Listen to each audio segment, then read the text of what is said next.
What's up guys, welcome back to the channel. Today we're going to be installing the MPC subframe brace and the MPC lower control arms, which are these. Yeah, and by the time this video comes out, well actually tomorrow is going to be the Black Friday sale, so these lower control arms and those subframe braces, the black ones, the anodized black ones, which they look like these, will only be for sale on Black Friday. So get them, you guys want them. And now's your chance to get a set of black lower control arms and a subframe brace. I think they do have the black lower tie bar also if you guys want that. And also Mark's shift knob will be out also. Be on the lookout. There's only gonna be 50 of these. So go check it out guys. Now what I'm gonna do is, to get this installation started, I'm gonna jack up the rear, take out both wheels, take off my old subframe brace and my old LCAs, put the new ones on, super easy. And before I start that, you guys can kind of see, I do have a carbon hood again. I wasn't planning on putting a carbon hood back on the car because that previous old hood over there, it's a VIS one, but I got it color matched on top, so underneath is still black. This one right here, you guys can kind of see is kind of banged up. So I got lucky enough to actually get this hood for extremely cheap. I can't complain because this is actually a Spoon Sports hood. Not the newer one, this is the older generation one. And what I mean by that is the newer generation Spoon hoods, they come black underneath. This one actually has a light skeleton underneath, which I'll show you guys in a bit. So I don't know if you guys can see, there's a lot of oxidation. You guys are following my Instagram, you guys probably already seen this. I posted about it already. But before I bought this hood, the photos were really crappy. I saw it online and the photos were just really bad. So I just decided to take a gamble and pray that the original finish on this hood wasn't ruined. So it was just surface oxidation or sun faded. So throughout time, stuff gets faded, oxidized from sitting out in the weather. And this one did just have a Type R badge on it. So this did come from overseas. And yeah, I just really oxidized from sitting outside. And I had my brother hit it. You can kind of still see spots because we use a light compound on this. And then as we go up, you don't see it as much. We use a heavier compound. We use McGuire's Ultimate Compound on this. We use Pinnacle, I forgot what it's called. But it wasn't as aggressive as the McGuire's Ultimate Compound, which brought out a lot better. So luckily this hood was savable and I'm super grateful for that. I couldn't take the nozzle off because I guess the previous owner of this hood, they glued it on. And the fitment on this hood is so nice. It fits really good. Out of all the carbon hoods, minus my Jay's Racing hood, fitment is really on point. This one, look at the lines. It's super even on both sides. I didn't even have to adjust anything. And let me pop the hood and show you guys what I mean. So on these first gen, or I don't know, I actually I'm not too positive on Spoon stuff. Well, I'm not too positive on the Spoon hoods, on what generation they are. But this one came like that. So these have a little skeleton to them. And it does have a badge, it just has to get peeled off. It still has a little wrapper on it. So if I peel it off, it'll be a shiny blue badge. Got the Spoon Sports right there. And the cool thing actually about this hood is, this is actually lighter than a VIS hood.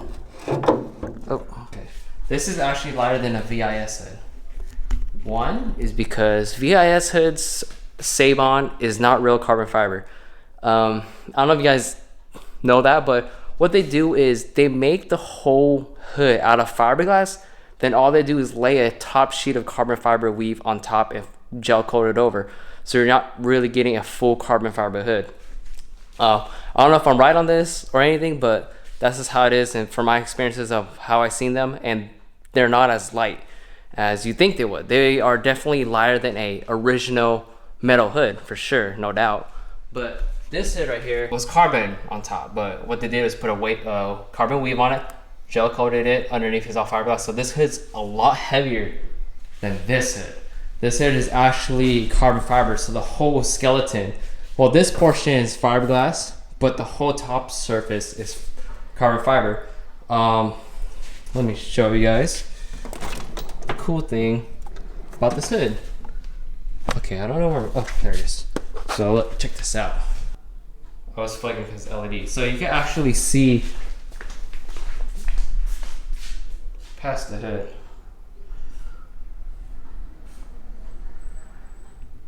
Super cool. So the whole top portion is actually carbon fiber, and then this right here is just fiberglass, but this is so much lighter than that VS hood. But yeah, all right, anyways. Cool score. I just have to finish buffing it sometime this week or this weekend. So we do kind of have a spoon build. There's a lot of spoon things on this car now. I've never been like, you know, like building a full catalog car, but I just decided whatever I could run across for cheap, I'll buy it. And this hood was one of them. And most of the time when people buy new ones, there's a long wait time.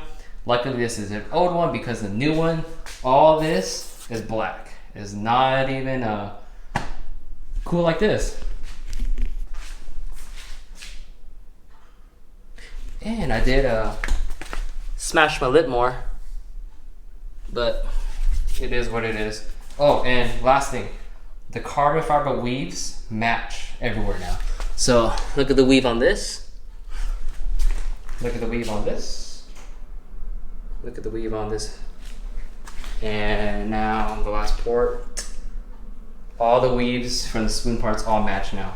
So if I have a VS hood, save on, the carbon fiber weave will not match these at all. You could definitely tell in the light.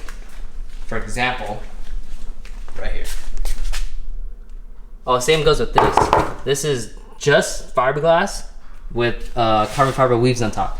Spoon lips are legit carbon. Oh my god, you can see how cracked it is.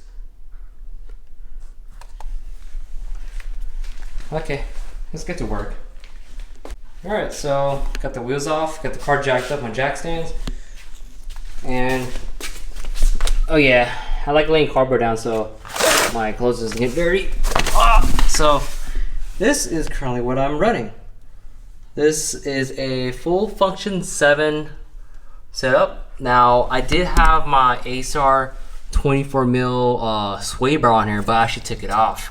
The reason why is because my old the stock muffler, when I was getting the car barred and smogged, it was hitting, so it was rattling and it was annoying. So I took out the sway bar, and I decided to leave off the sway bar because I'm not taking this car to the track or anything. This is just like a little street cruiser, street car. If you guys do want to run a sway bar, make sure you get a subframe brace. If you don't get a subframe brace and you run a thicker sway bar than factory, I believe the factory SI sway bars are like 13 millimeters or something like that in the rear. If you do upgrade to anything bigger than that, make sure you get a subframe brace, because if you don't, having the subframe or the sway bar mounted will actually tear the subframe. So there's actually photos online to search up like sway bar ripping subframe out, and a lot of people have done it because a lot of people don't understand that you actually need a subframe brace to brace the actual subframe to run a thicker sway bar, because having a thicker sway bar will cause a lot of stress on the factory subframe and rips it out. And once that happens, you have to cut this all out, get a new subframe, and yada yada yada. This is super easy to do. All you have to do is take out this 17 mil. Oh, whoops, that was a 14 mil. I gotta take out this Allen. And then, well, once I take out this 14, the subframe will come out in this too. And the 14 here, and the 14 here on the lower rear trailing arm. And same on this side. I put this bolt here because, why did I put this here? Oh, because I took out the sway bar and I didn't want to lose it. And the other one, oh shit, I think they fell out because the car's, yep, I guess it rattled out. But that's that. And yeah, we're just gonna pull this out. For those of you that wonder what brake lines I'm using, these are, let's see that. They're Jay's Racing. So got these in Japan, so I'm actually kind of glad that I got these on my Japan trips, because I'm actually using something from my Japan trip.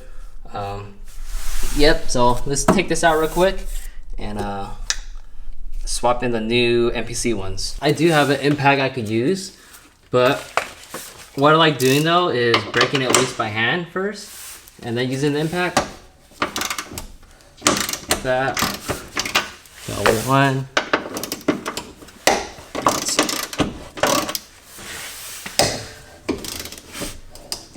That's loose too. This is the best thing you guys can get. You can use Allen keys all you want, but this right here, a socket, just makes everything easier, and these fit so much nicer. Just like that. I'm just gonna do this side first since the camera can't see over there. So I'm gonna blast it out. Now, on all subframe bases, they should come with this. This goes right behind the subframe, so this is for the sway bar. Oh, that explains why I don't have that one on, because I think I have my stock muffler on. I think I have it in my toolbox. I'm an idiot. Forgot to take off this side too. On the bracket.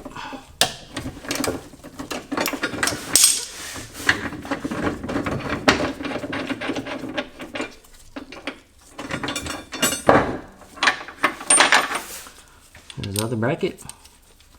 I have this other bolt somewhere. I think it's in my toolbox. Oh, it's like that. And these guys, they go right behind here. Okay, now to take off the LCAs. I already took this off, you can see it's loose. Now as I take off these two,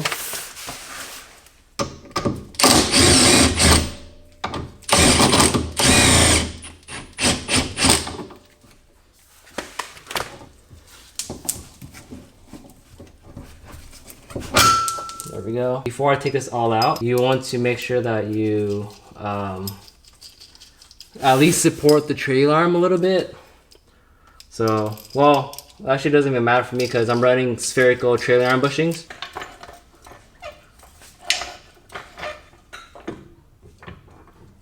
Oh, wait, hold on.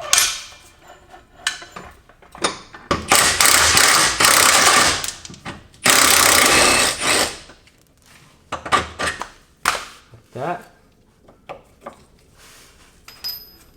Now, control arm should come right out just like that. Now as I do that side, but you guys can't see. Completely removed it. And I'll put in the new ones reversed. And I want to give a quick explanation on these. So, I remember I posted a set of these for sale a while back. Not my personal set, but my friends, and they were real.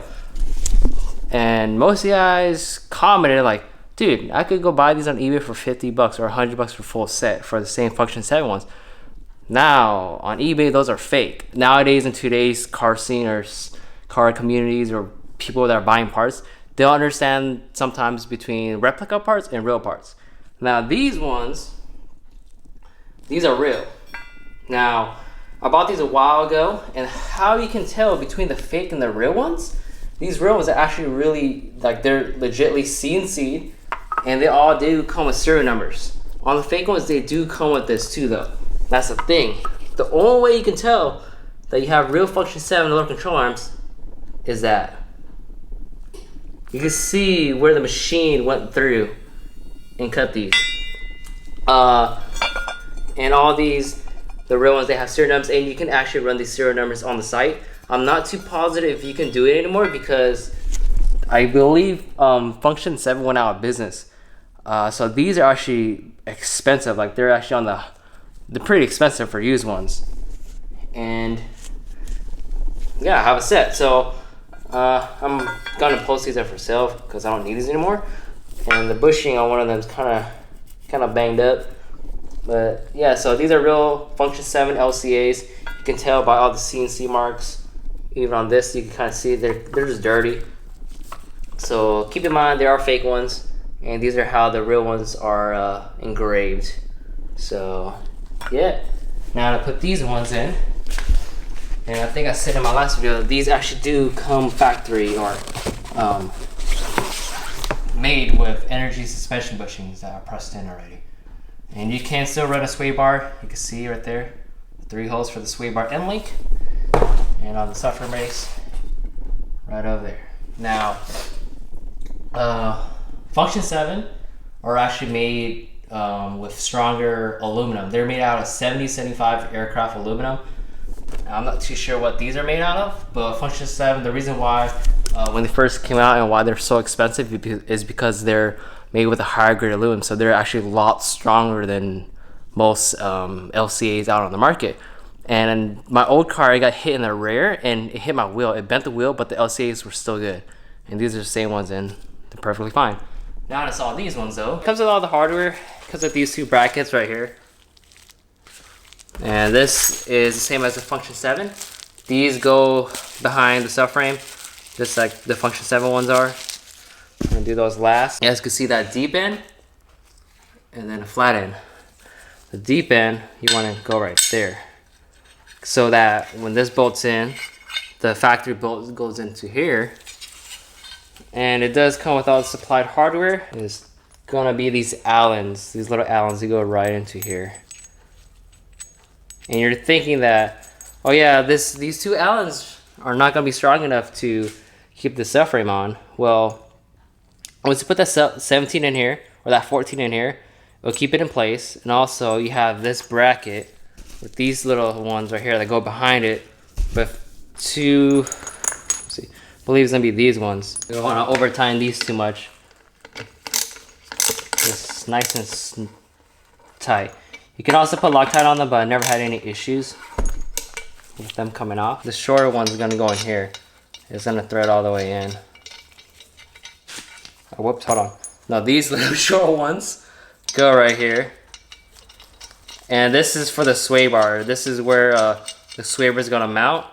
So the sway bar bracket, right there. Longer bolt goes in the top one, you can see. And then the short one goes in this little right here. Little one right here. If you do install a sway bar, make sure that you put this one in first. Put the shorter one in. Because the thing is, the sway bar bracket is gonna go right over this and it's gonna cover this bolt and you can't get to it. So that's a quick tip.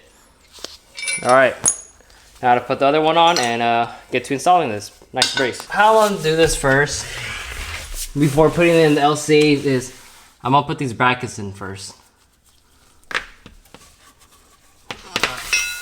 And you guys can kind of see this little cut right here. This is because the subframe goes like this up here. So you want to make it do that so it can fit in between, just like that. Oh, you guys can't see, but just like that. So it's gonna be like this. There you go. Driver side, passenger side. And I like how they didn't use Allen head bolts because those get really annoying. What I'm gonna do to hold this in place is just put this 17 in. Put this one in. It's not the right one, but just to hold it. Just like that. Remember the shorter one and the bottom hole. Where's it at? There we go. Longer one is in the top one.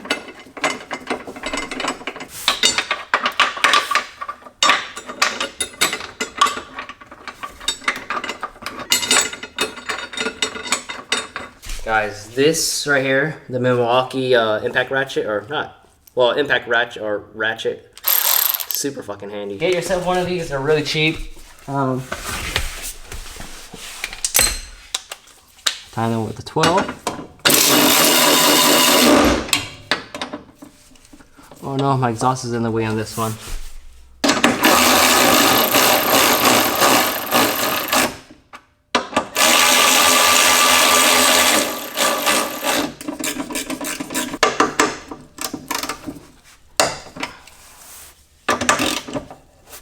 Just snug. And I'm just gonna leave these two bolts here just in case I decide to run a stock ITR sway bar or something, but I don't think that's gonna happen. Okay, now to, oh, these two, I'm guessing it's for the lower tie bar. But now we can take out these 17s. And now we can start by putting in the LCAs. On the LCAs, there's no difference between left and right. It's in here. There we go.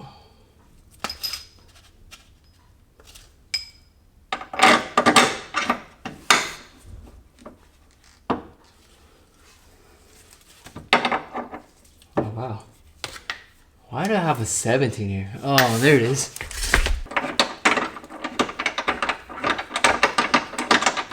These, you guys want to hand tight first. I'll explain in a bit. So hand tighten these. Same with the coilover and the trailing arm. Just put them in just to hold them in place. Do not tighten it all the way yet. So I'm gonna put these all in, and then I'll show you guys what I mean.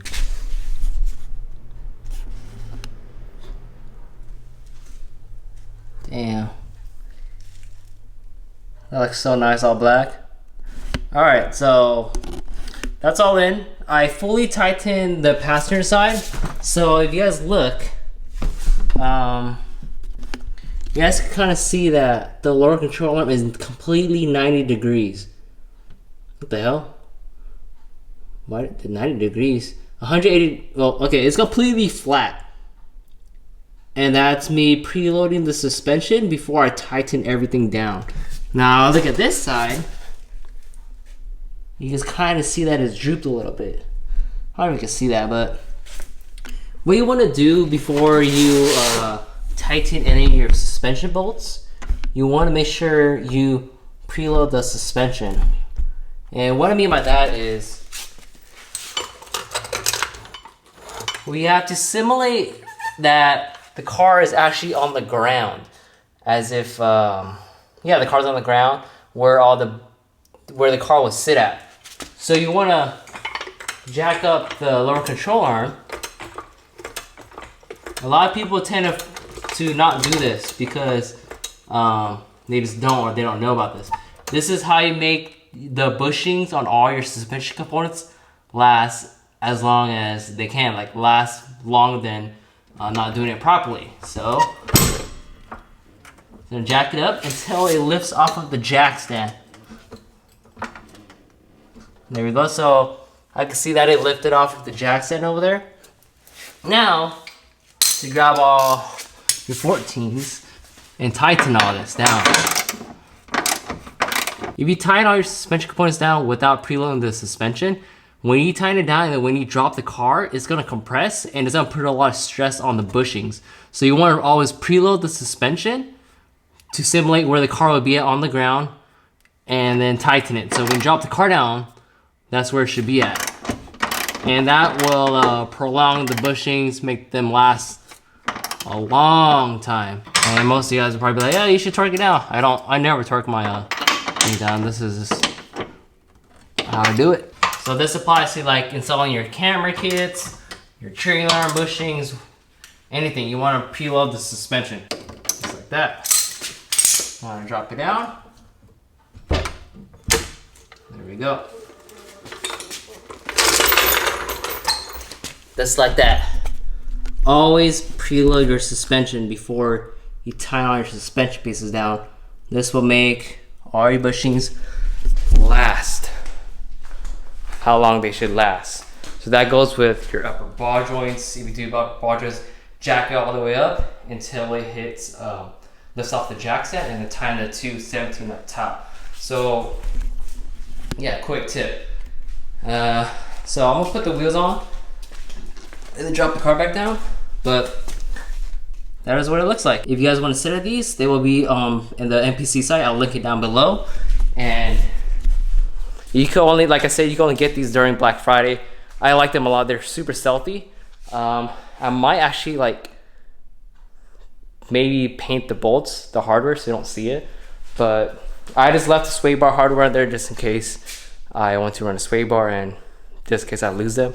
But I did find that missing one. It's in my toolbox. That's it, guys. I'll link everything down below. Like I said, huge shout out to MPC Motorsports and Honda City Garage. So yeah, let's drop this thing down on the ground, and I guess that's where I'm ending the video. Don't sell the guys, just keep building and stay tuned for whatever comes up next. So peace out, guys.